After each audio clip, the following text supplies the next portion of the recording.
और शुरुआत करते हैं एक बड़ी ब्रेकिंग न्यूज से। एजियन सागर में नाटो का बहुत बड़ा वॉर ड्रिल। नाटो के 37 सहयोगी देशों के 1000 जवान शामिल हैं इसमें।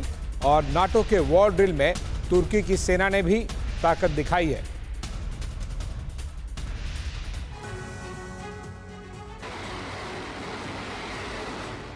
आसमान से जमीन तक और जमीन से समंदर तक ये नेटो की वो सैन्य शक्ति है जो अपने खिलाफ उठने वाली आवाज को ललकार लगा रही है। एजियन सागर और उससे सटे इजमिर इलाके में तुर्की की सेना नेटो के साथ मिलकर युद्ध का अभ्यास कर रही है।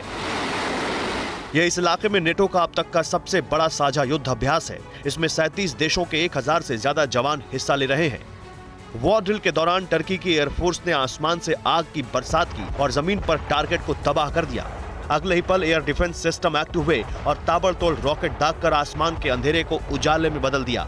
ये वॉर ड्रिल ऐसे वक्त में हो रही है जब रूस से नेटो की तनातनी लगातार बढ़ती जा रही है।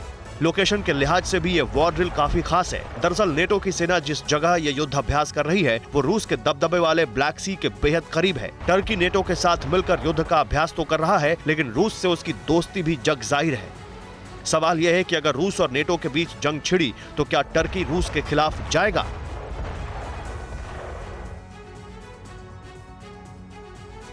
और आज यूक्रेन की राजधानी कीव में बड़ा एक्शन नजर आ रहा है। इमैनुअल मैक्रोन, ओलाफ शोल्ज और इटली के पीएम मारियो द्रागी कीव पहुंच गए हैं। रूस यूक्रेन युद्ध पर कीव से बड़ा ऐलान हो सकता है।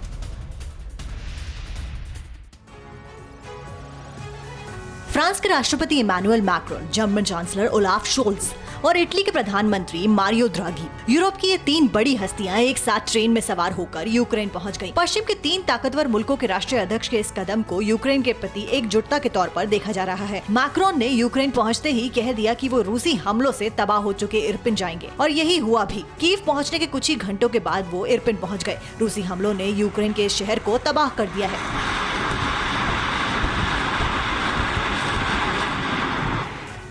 मैक्रोन ने यूक्रेन पहुंचने से पहले ही कह दिया था कि मैं यूक्रेन में संघर्ष विराम के लिए कूटनीतिक प्रयासों का पक्षधर हूं, क्योंकि हम उस दौर में हैं जहां हमें यूरोपीय संघ और यूक्रेन के लोगों को एक स्पष्ट राजनीतिक संकेत देने की जरूरत है।